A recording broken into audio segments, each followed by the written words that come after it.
Bonjour à tous, bienvenue dans notre compte-rendu matinal. Alors, ce que l'on peut résumer, c'est effectivement un mieux des deux côtés de l'Atlantique. On va voir que nous sommes pas loin de la réintégration de supports importants.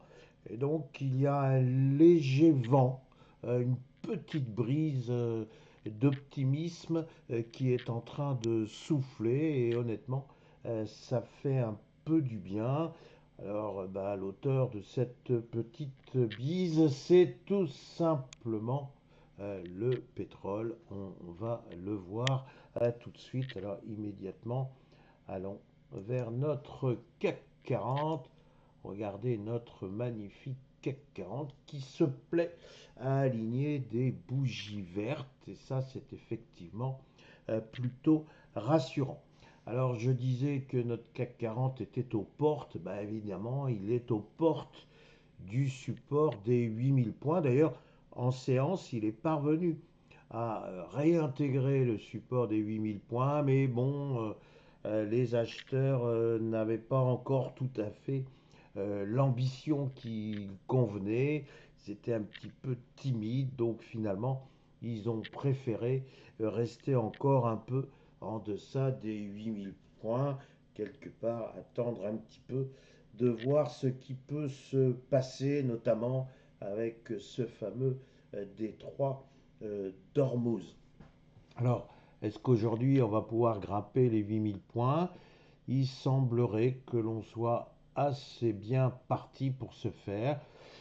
Il faudra essentiellement cet après-midi, mais surtout après la séance du CAC 40, surveiller bien évidemment ce qui va se passer du côté de la Fed, mais je vais y revenir un instant. Pour l'instant, vous constatez qu'il y a une progression depuis 3 jours du CAC 40 qui permet de croire effectivement à une réintégration des 8000 points, mais j'ai envie de dire les plus prudents attendront une concrétisation parfaite de cette réintégration avant d'agir.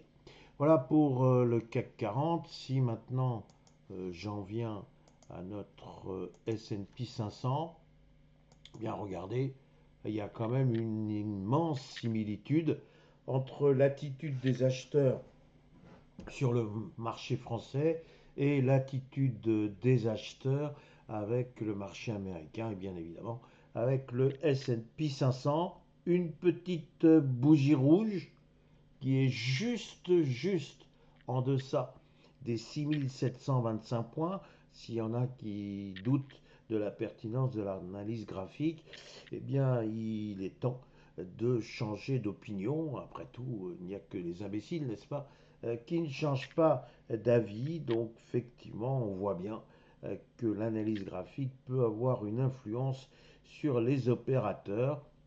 On n'a pas voulu hier tout à fait franchir les 6725 points.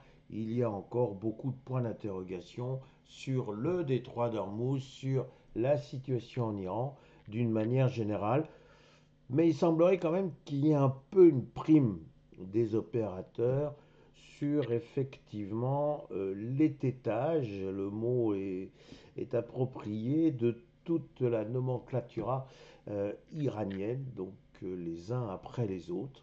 Eh bien, toutes les têtes pensantes et très malheureusement agissantes de l'Iran sont éliminées. Alors peut-être qu'effectivement, à force d'éliminer des têtes, il y aura à un moment ou à un autre une chute du régime, ce que souhaite bien évidemment non seulement le peuple iranien, mais en premier lieu, plus que d'autres encore, Israël qui veut encore une fois se débarrasser définitivement de cette menace qui pèse depuis tant et tant d'années, d'ailleurs depuis la création d'Israël. Alors finalement, c'est un petit peu un soulagement,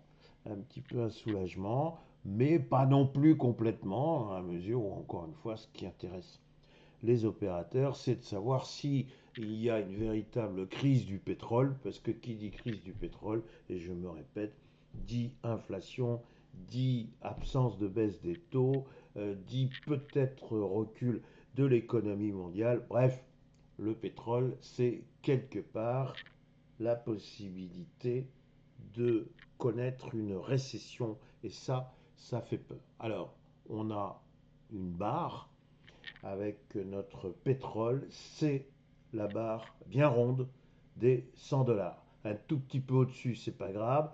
Un tout petit peu en dessous, c'est rassurant. Franchement, en dessous, c'est carrément, on crie victoire. Donc voilà où nous en sommes avec notre baril de pétrole. C'est bel et bien lui qui effectivement tient lieu de boussole. D'ailleurs, j'en profite pour me faire un petit cocorico. Vous savez que j'ai une newsletter sur LinkedIn et je viens d'écrire un petit article à ce sujet. Voilà, donc notre S&P 500, on va regarder s'il passe ou non les 6725 points. Je vous disais que ce soir, c'est important, il y a l'issue de la réunion de la Banque centrale américaine. Alors voilà ce qu'on attend. Donc si il n'y a pas concrétisation de ce qu'on attend, bah effectivement, ce sera un grand chamboulement pour le S&P 500. En fait, la Fed va être tentée de passer son tour. Pourquoi? Parce qu'on ne sait pas du tout dans les jours qui viennent, dans les semaines qui viennent, dans les mois qui viennent, les conséquences exactes de cette guerre avec l'Iran. Encore une fois, est-ce qu'il y a un risque inflationniste important? Dans ce cas-là, la Fed ne peut pas s'amuser à baisser les taux.